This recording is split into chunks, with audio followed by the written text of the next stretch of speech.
ਵਾਹਿਗੁਰੂ ਜੀ ਕਾ ਖਾਲਸਾ ਵਾਹਿਗੁਰੂ ਜੀ ਕੀ ਫਤਿਹ। ਹਰ ਲਬਦੋ ਮਿੱਤਰ ਸੁਮਿੱਤੋ, ਵਿਦਾਰਣ ਕਦੇ ਨਾ ਚਿੱਤੋ। ਪਾਠ ਸਰਵਣ ਕੀਤਾ ਹੈ ਹਰ ਲਬਦੋ। ਧੱਦੇ ਦੀ ਆਵਾਜ਼ ਨੂੰ ਭਰਾ ਕਰਕੇ ਬੋਲਣਾ ਹੈ ਲਬਦੋ, ਇੱਥੇ ਹੀ ਵਿਸਰਾਮ ਹੈ। ਮਿੱਤਰ ਪਾਠ ਸੂਖਮ ਜਿਹੀ ਅੱਧਕ ਲਗਾ ਕੇ ਮਿੱਤਰ, ਅਤੇ ਪਾਠ ਹੈ ਸੁਮਿੱਤੋ, ਕੱਸ ਕੇ ਬੋਲਣਾ ਹੈ। ਸੂਖਮ ਜਿਹੀ ਅੱਧਕ ਲਗਾ ਕੇ ਮੰਮੇ ਦੇ ਉੱਤੇ ਸੁਮਿੱਤੋ। ਵਿਦਾਰਣ ਕਦੇ ਨਾ ਚਿੱਤੋ, ਵਿਦਾਰਣ ਦੇ ਉੱਤੇ ਵਿਸਰਾਮ ਹੈ। ਕਦੇ ਨਾ ਚਿੱਤੋ, ਇਹ ਵੀ ਪਾਠ ਇਸੇ ਤਰ੍ਹਾਂ ਇੱਕੋ ਚਾਲ ਵਿੱਚ ਬੋਲਣਾ ਹੈ ਚਿੱਤੋ। ਜਾ ਕਾ ਅਸਥਲ ਤੋਲ ਅਮਿੱਤੋ, ਅਸਥਲ ਪਾਠ ਪੋਲਾ ਹੈ ਅਤੇ ਇੱਥੇ ਹੀ ਵਿਸਰਾਮ ਹੈ। ਅਮਿੱਤੋ ਪਾਠ ਉੱਦਾਂ ਹੀ ਹੈ ਜਿਵੇਂ ਪਹਿਲਾਂ ਪੜ੍ਹੇ ਹਨ ਚਿੱਤੋ। ਸੋਈ ਨਾਨਕ ਸਖਾ ਜੀਅ ਸੰਗ ਕਿੱਤੋ, ਸੋਈ ਪਾਠ ਸੱਸੇ ਔਂਕੜ ਉੱਤੇ ਹੋੜਾ ਹੈ। ਲਘੂ ਮਾਤਰਾ ਅਤੇ ਦੀਰਘ ਮਾਤਰਾ ਹੈ, ਇਸ ਕਰਕੇ ਦੀਰਘ ਮਾਤਰਾ ਜੋ ਹੋੜਾ ਹੈ ਉਹਦੀ ਆਵਾਜ਼ ਥੋੜ੍ਹੀ ਜਿਹੀ ਜ਼ਿਆਦਾ ਦੇਣੀ ਹੈ। ਮਿਕਸ ਕਰਕੇ ਬੋਲਣਾ ਹੈ ਦੋਵਾਂ ਮਾਤਰਾਵਾਂ ਨੂੰ। ਸੋਈ ਨਾਨਕ ਸਖਾ, ਇੱਥੇ ਵਿਸਰਾਮ ਹੈ। ਜੀਅ ਸੰਗ ਕਿੱਤੋ, ਇਸ ਤਰ੍ਹਾਂ ਇਹ ਪਾਠ ਹੈ। ਅਪਜਸੰ ਮਿਟੰਤ ਸਤ ਪੁੱਤਰ ਹੈ, ਮਿਟੰਤ ਦੇ ਉੱਤੇ ਵਿਸਰਾਮ ਹੈ। ਸਿਮਰਤੱਬਯ ਹਿਰਦੈ ਗੁਰਮੰਤਰਣ ਹੈ, ਸਿਮਰਤੱਬਯ ਪਾਠ ਹੈ। ਬੱਬੇ ਦੇ ਪੈਰ ਦੇ ਵਿੱਚ ਯਈਆ ਹੈ। ਬੋਲਣ ਲੱਗਿਆਂ ਸੱਸੇ ਸਿਹਾਰੀ ਮੰਮਾ ਰਾਰਾ ਤੱਤੇ ਉੱਤੇ ਸੂਖਮ ਜਿਹੀ ਅੱਧਕ, ਬੱਬੇ ਸਿਹਾਰੀ ਐੜਾ, ਸਿਮਰਤੱਬਯ। ਅਤੇ ਦੂਸਰੇ ਢੰਗ ਦੇ ਨਾਲ ਜੋ ਕਰਵਾਇਆ ਜਾਂਦਾ ਹੈ ਸੱਸੇ ਸਿਹਾਰੀ ਮੰਮਾ ਰਾਰਾ ਤੱਤੇ ਉੱਤੇ ਅੱਧਕ ਬੱਬਾ ਐੜਾ, ਸਿਮਰਤੱਬਯ। ਸੋ ਦੋਵੇਂ ਪਾਠ ਸਹੀ ਹਨ। ਇਹ ਉਚਾਰਨ ਕਰਨ ਦਾ ਢੰਗ ਦੱਸਿਆ ਗਿਆ ਹੈ। ਅਤੇ ਹਿਰਦੈ ਦੇ ਉੱਤੇ ਹੀ ਵਿਸਰਾਮ ਹੈ। ਪ੍ਰੀਤਮ ਭਗਵਾਨ ਅਚੁੱਤ, ਭਗਵਾਨ ਦੇ ਉੱਤੇ ਵਿਸਰਾਮ ਹੈ ਅਤੇ ਪਾਠ ਇਸ ਤਰ੍ਹਾਂ ਬੋਲਣਾ ਹੈ ਅਚੁੱਤ, ਹੋਰ ਕਿਸੇ ਤਰੀਕੇ ਨਾਲ ਨਹੀਂ ਬੋਲਣਾ। ਨਾਨਕ ਸੰਸਾਰ ਸਾਗਰ ਤਾਰਨ ਹੈ, ਨਾਨਕ ਪਦ ਦੇ ਉੱਤੇ ਹੀ ਵਿਸਰਾਮ ਹੈ। ਮਰਣੰ ਬਿਸਰਣੰ ਗੋਬਿੰਦ ਹੈ, ਮਰਣੰ ਪਦ ਦੇ ਉੱਤੇ ਹੀ ਵਿਸਰਾਮ ਹੈ। ਅਤੇ ਪੁਰਾਤਨ ਸਰੂਪਾਂ ਦੇ ਅੰਦਰ ਜੋ ਗੋਬਿੰਦ ਹੈ ਪਾਠ ਹੈ, ਇਹ ਟਿੱਪੀ ਨਾਲ ਆਇਆ ਹੈ। ਹੁਣ ਵਾਲੇ ਸਰੂਪਾਂ ਦੇ ਵਿੱਚ ਪੋਥੀਆਂ ਦੇ ਅੰਦਰ, ਪੁਰਾਤਨ ਸਰੂਪਾਂ ਦੇ ਅੰਦਰ ਟਿੱਪੀ ਤੋਂ ਬਿਨਾਂ ਆਉਂਦਾ ਹੈ ਅਤੇ ਪਹਿਲ ਦੇ ਆਧਾਰ 'ਤੇ ਟਿੱਪੀ ਤੋਂ ਬਿਨਾਂ ਹੀ ਕਰਵਾਇਆ ਜਾਂਦਾ ਹੈ। ਮਰਣੰ ਬਿਸਰਣੰ ਗੋਬਿੰਦ ਹੈ, ਇਸ ਤਰ੍ਹਾਂ ਇਹ ਪਾਠ ਹੈ। ਜੀਵਣੰ ਹਰ ਨਾਮ ਧਿਆਵਣ ਹੈ, ਜੀਵਣੰ ਪਦ ਦੇ ਉੱਤੇ ਵਿਸਰਾਮ ਹੈ ਅਤੇ ਧੱਦੇ ਦੇ ਪੈਰ ਦੇ ਵਿੱਚ ਯਈਆ ਹੈ। ਬੋਲਣ ਲੱਗਿਆਂ ਧੱਦੇ ਸਿਹਾਰੀ ਐੜੇ ਕੰਨਾ ਵਾਵਾ ਅਣਾਣਾ ਹਾਹਾ, ਧਿਆਵਣ ਹੈ। ਇਹ ਪਾਠ ਇਸ ਤਰ੍ਹਾਂ ਬੋਲਣਾ ਹੈ। ਲੱਭਣੰ ਸਾਧ ਸੰਗੇਣ, ਲੱਭਣੰ ਪਦ ਦੇ ਉੱਤੇ ਵਿਸਰਾਮ ਹੈ। ਨਾਨਕ ਹਰ ਪੂਰਬ ਲਿਖਣ ਹੈ, ਇਸੇ ਤਰ੍ਹਾਂ ਨਾਨਕ ਦੇ ਉੱਤੇ ਹੀ ਪਦ ਦੇ ਉੱਤੇ ਵਿਸਰਾਮ ਹੈ। ਦਸਨ ਬਿਹੂਨ ਭੁਯੰਗੰ ਮੰਤਰੰ ਗਾਰੁੜੀ ਨਿਵਾਰੰ, ਦਸਨ ਪਾਠ ਪੋਲਾ ਬੋਲਣਾ ਹੈ। ਦੱਸਣ ਜਾਂ ਹੋਰ ਢੰਗ ਨਾਲ ਨਹੀਂ ਬੋਲਣਾ, ਦਸਨ ਪੋਲਾ ਜਾਂ ਬੋਲਣਾ ਹੈ। ਭੁਯੰਗੰ ਪਾਠ ਜੋ ਹੈ, ਭੁਯੰਗੰ ਪਦ ਦੇ ਉੱਤੇ ਵਿਸਰਾਮ ਹੈ। ਦਸਨ ਬਿਹੂਨ ਭੁਯੰਗੰ ਮੰਤਰੰ ਗਾਰੁੜੀ ਨਿਵਾਰੰ, ਦਸਨ ਪਾਠ ਪੋਲਾ ਬੋਲਣਾ ਹੈ। ਦੱਸਣ ਜਾਂ ਹੋਰ ਢੰਗ ਨਾਲ ਨਹੀਂ ਬੋਲਣਾ, ਦੱਸਣ ਪੋਲਾ ਜਾਂ ਬੋਲਣਾ ਹੈ। ਭੁਯੰਗੰ ਪਾਠ ਜੋ ਹੈ, ਭੱਬੇ ਔਂਕੜ, ਈੜੀ ਸਿਹਾਰੀ, ਐੜੇ ਟਿੱਪੀ, ਗੱਗੇ ਟਿੱਪੀ, ਭੁਜੰਗੰ ਇਸ ਤਰ੍ਹਾਂ ਬੋਲਣਾ ਹੈ। ਅਤੇ ਇੱਥੇ ਹੀ ਵਿਸਰਾਮ ਹੈ। ਮੰਤਰੰ ਗਾਰੁੜੀ ਨਿਵਾਰੰ, ਰਾਰੇ ਦੇ ਪੈਰ ਦੇ ਵਿੱਚ ਔਂਕੜ ਹੈ ਗਾਰੁੜੀ, ਇਹ ਵੀ ਇਸ ਤਰ੍ਹਾਂ ਬੋਲਣਾ ਹੈ, ਸਿੱਧਾ ਨਹੀਂ ਪੜ੍ਹ ਜਾਣਾ ਗਾਰੜੀ। ਵਿਆਦ ਉਪਾੜਨ ਸੰਤੰ, ਵਿਆਦ ਪਾਠ ਜੋ ਹੈ ਬੱਬੇ ਦੇ ਪੈਰ ਦੇ ਵਿੱਚ ਯਈਆ ਹੈ। ਸਮਝਣ ਲੱਗਿਆਂ ਬੋਲਣ ਦਾ ਸਹੀ ਤਰੀਕਾ, ਬੱਬੇ ਸਿਹਾਰੀ, ਐੜੇ ਕੰਨਾ, ਧੱਦੇ ਸਿਹਾਰੀ, ਵਿਆਦ ਕੱਸ ਕੇ ਬੋਲਣਾ ਹੈ, ਧੱਦੇ ਦੀ ਆਵਾਜ਼ ਆਵੇ। ਉਪਾੜਨ, ਅੜਾੜਾ ਪਹਿਲਾਂ ਬੋਲਣਾ ਹੈ, ਅਣਾਣਾ ਬਾਅਦ ਵਿੱਚ ਬੋਲਣਾ ਹੈ। ਉਪਾੜਨ, ਇੱਥੇ ਹੀ ਵਿਸਰਾਮ ਹੈ।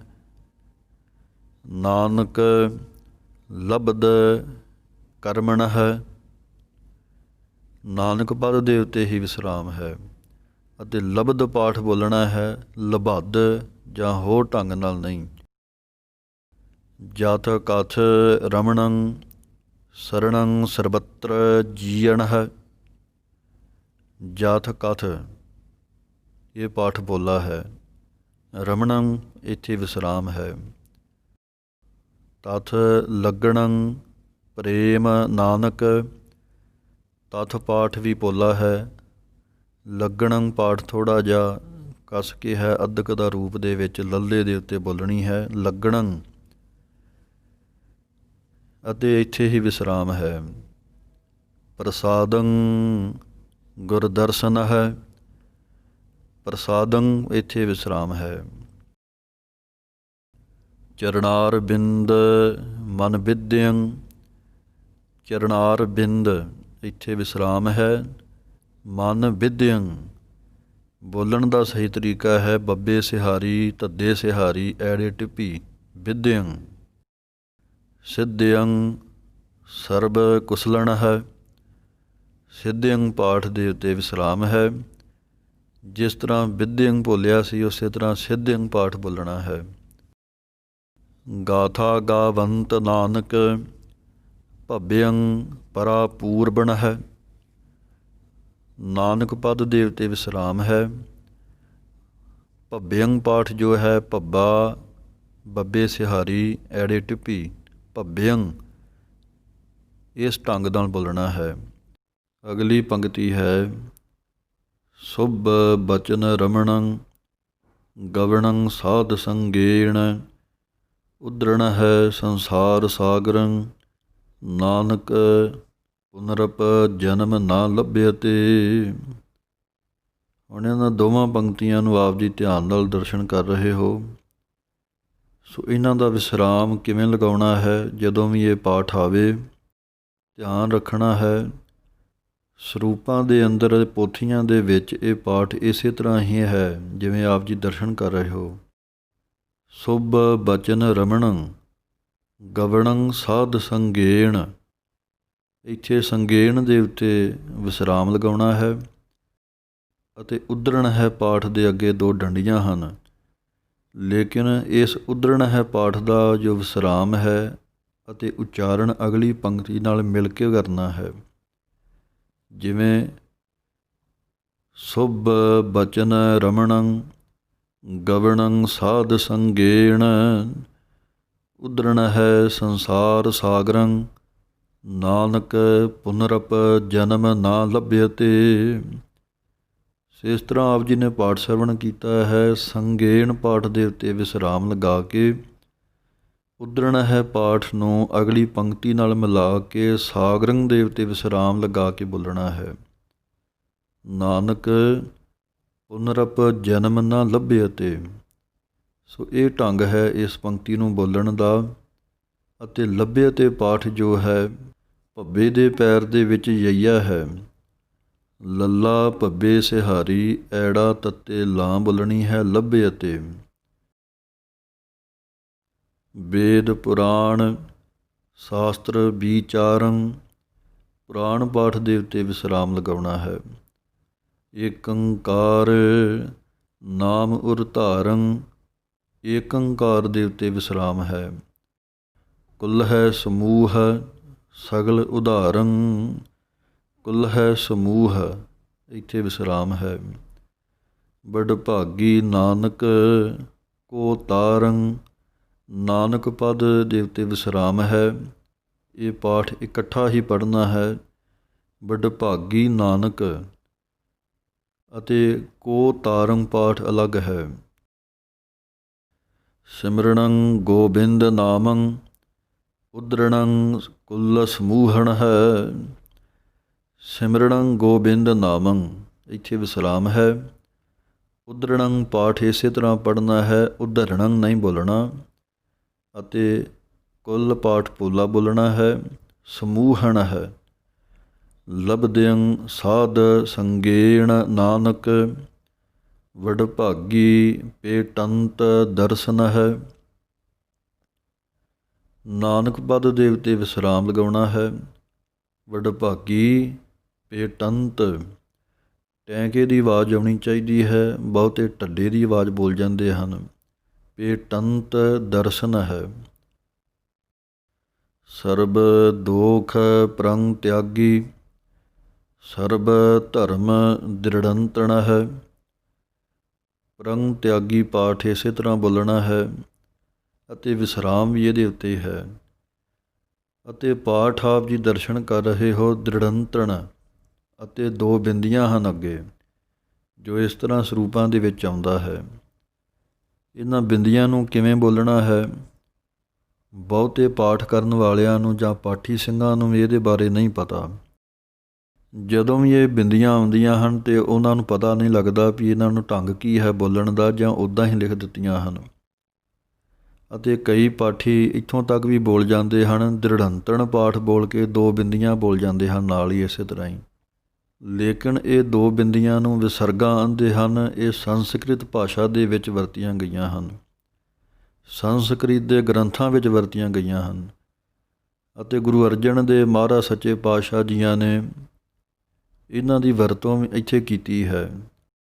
ਇਹਨਾਂ ਦੋ ਬਿੰਦੀਆਂ ਨੂੰ ਹਾਹਾ ਬੋਲਣਾ ਹੈ, ਹਾਹਾ ਮੁਕਤਾ। ਸੋ ਇਸ ਕਰਕੇ ਬੋਲਣਾ ਹੈ, ਸਰਬ ਧਰਮ ਦ੍ਰਿੜੰਤਣ ਹੈ। ਲਬਦੇਣ ਸਾਧ ਸੰਗੇਣ, ਨਾਨਕ ਮਸਤਕ ਲਿਖਿਅਣ ਹੈ। ਲਬਦੇਣ ਸਾਧ ਸੰਗੇਣ, ਇੱਥੇ ਵਿਸਰਾਮ ਹੈ। ਨਾਨਕ ਮਸਤਕ, ਇਸ ਪਾਠ ਨੂੰ ਮਸਤਕ ਹੀ ਪੜ੍ਹਨਾ ਹੈ, ਮਸੱਕਤ ਨਹੀਂ ਬੋਲਣਾ ਜਾਂ ਮਸਤਕ ਨਹੀਂ ਬੋਲਣਾ। ਮਸਤਕ ਲਿਖਿਅਣ ਹੈ। ਸੋ ਇਸ ਕਰਕੇ ਖੱਖੇ ਦੇ ਪੈਰ ਦੇ ਵਿੱਚ ਯਈਆ ਹੈ।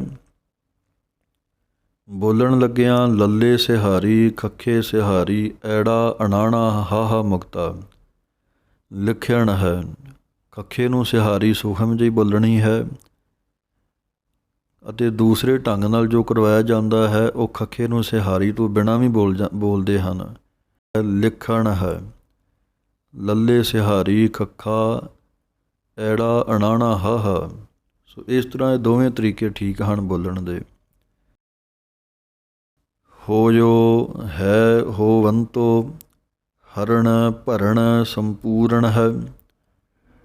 ਇਸ ਪਾਠ ਨੂੰ ਹੋਇਓ ਹੈ ਹੋਵੰਤੋ ਇਕੱਠਾ ਨਹੀਂ ਬੋਲਣਾ, ਜਲਦੀ ਨਾਲ ਗੈਪ ਦੇ ਕੇ ਬੋਲਣਾ ਹੈ, ਜਿਵੇਂ ਆਪ ਜੀ ਨੇ ਸਰਵਣ ਕੀਤਾ ਹੈ। ਅਤੇ ਹੋਇਓ ਪਾਠ ਨੂੰ ਹਾਹੇ ਹੋੜਾ, ਈੜੀ ਸਿਹਾਰੀ, ਊੜਾ ਉੱਤੋਂ ਖੁੱਲ੍ਹਾ, ਊੜੇ ਹੋੜਾ ਵੀ ਬੋਲਦੇ ਹਨ, ਇਸ ਤਰ੍ਹਾਂ ਬੋਲਣਾ ਹੈ ਹੋਇਓ। ਅਤੇ ਹੋਵੰਤੋ ਪਾਠ ਦੇ ਉੱਤੇ ਵਿਸਰਾਮ ਹੈ। ਹਰਣ ਭਰਣ ਸੰਪੂਰਨ ਹੈ। ਇਹ ਦੋ ਬਿੰਦੀਆਂ ਨੂੰ ਫਿਰ ਹਾਹੇ ਦੀ ਵਰਤੋਂ ਵਿੱਚ ਬੋਲਣਾ ਹੈ। ਸੰਪੂਰਨ ਹੈ ਪਾਠ ਇਸ ਤਰ੍ਹਾਂ ਹੈ। ਸਾਧੂ ਸਤਮ ਜਾਣੋ, ਨਾਨਕ ਪ੍ਰੀਤ ਕਾਰਣੰ।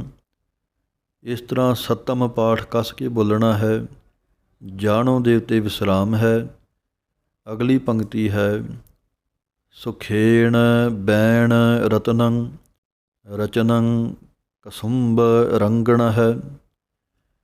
ਇਸ ਤਰ੍ਹਾਂ ਪਾਠ ਹੈ। ਰਤਨੰ, ਇੱਥੇ ਹੀ ਵਿਸਰਾਮ ਹੈ। ਅਤੇ ਪਾਠ ਕਸੁੰਭ ਬੋਲਣਾ ਹੈ। ਕੱਕਾ ਮੁਕਤਾ ਹੀ ਰਹਿਣ ਦੇਣਾ ਹੈ। ਕੱਕੇ ਨੂੰ ਔਂਕੜ ਲਗਾ ਜਾਂਦੇ ਹਨ ਬਹੁਤੇ, ਕਸੁੰਭ ਪੜ੍ਹ ਜਾਂਦੇ ਹਨ। ਲੇਕਿਨ ਪਾਠ ਹੈ ਕਸੁੰਭ। ਰੰਗਣ ਹੈ ਪਾਠ ਉਸੇ ਤਰ੍ਹਾਂ ਹੀ ਦੋ ਬਿੰਦੀਆਂ ਨੂੰ ਹਾਹਾ ਬੋਲਣਾ ਹੈ, ਇਹਨਾਂ ਨੂੰ ਵਿਸਰਗਾ ਆਉਂਦੇ ਹਨ। ਰਾਰੇ ਉੱਤੇ ਟਿੱਪੀ ਗੱਗਾ ਅਣਾਣਾ ਹਾਹਾ ਰੰਗਣ ਹੈ। ਰੋਗ ਸੋਗ ਵਿਯੋਗੰ ਨਾਨਕ ਸੁਖ ਨਾ ਸੁਪਨ ਹੈ। ਇਸੇ ਤਰ੍ਹਾਂ ਆਖਰੀ ਪੰਕਤੀ ਹੈ ਰੋਗ ਸੋਗ ਵਿਯੋਗੰ, ਇੱਥੇ ਵਿਸਰਾਮ ਹੈ। ਨਾਨਕ ਪਦ ਦੇ ਉੱਤੇ ਥੋੜ੍ਹਾ ਜਿਹਾ ਜਮਕ ਹੈ। ਸੁਖ ਨਾ ਸੁਪਨ ਹੈ। ਹੁਣ ਅਖੀਰ ਦੇ ਵਿੱਚ ਸੁਪਨ ਹੈ ਪਾਠ ਦੇ ਹਾਹਾ ਲੱਗਾ ਹੋਇਆ ਹੈ। ਸੋ ਗੁਰੂ ਸਾਹਿਬ ਨੇ ਵੀ ਸਮਝਾਉਣਾ ਕੀਤਾ ਹੈ ਕਿ ਜਿਵੇਂ ਇਸ ਹਾਹੇ ਨੂੰ ਬੋਲਿਆ ਹੈ, ਬਾਕੀ ਦੇ ਜੋ ਪੰਕਤੀਆਂ ਦੇ ਮਗਰ ਸ਼ਬਦਾਂ ਦੇ ਵਿੱਚ ਬਿੰਦੀਆਂ ਹਨ ਉਹਨਾਂ ਨੂੰ ਹਾਹਾ ਬੋਲਣਾ ਹੈ। ਅਤੇ ਅਖੀਰ ਦੇ ਵਿੱਚ ਲਿਖਣ ਦਾ ਮਤਲਬ ਇਹੋ ਹੀ ਸੀ ਵੀ ਪਹਿਲੇ ਵੀ ਹਾਹੇ ਹੀ ਬੋਲਣੇ ਹਨ। ਸੋ ਇਸ ਕਰਕੇ ਸੁਪਨ ਹੈ ਪਾਠ ਹੈ। ਸੋ ਇਸ ਤਰ੍ਹਾਂ ਸੁਪਨ ਹੈ ਪਾਠ ਹੈ। ਸੋ ਗਾਥਾ ਬਾਣੀ ਦੀ ਸੰਥਿਆ ਆਪ ਜੀ ਨੇ ਸਰਵਣ ਕੀਤੀ ਹੈ। ਸੋ ਆਪ ਸਮਝੋ ਅਤੇ ਬਾਕੀ ਸੰਗਤਾਂ ਦੇ ਨਾਲ ਸਾਂਝੀਆਂ ਕਰੋ ਤਾਂ ਜੋ ਹੋਰ ਸੰਗਤਾਂ ਵੀ ਲਾਹਾ ਪ੍ਰਾਪਤ ਕਰ ਸਕਣ। ਵਾਹਿਗੁਰੂ ਜੀ ਕਾ ਖਾਲਸਾ, ਵਾਹਿਗੁਰੂ ਜੀ ਕੀ ਫਤਿਹ।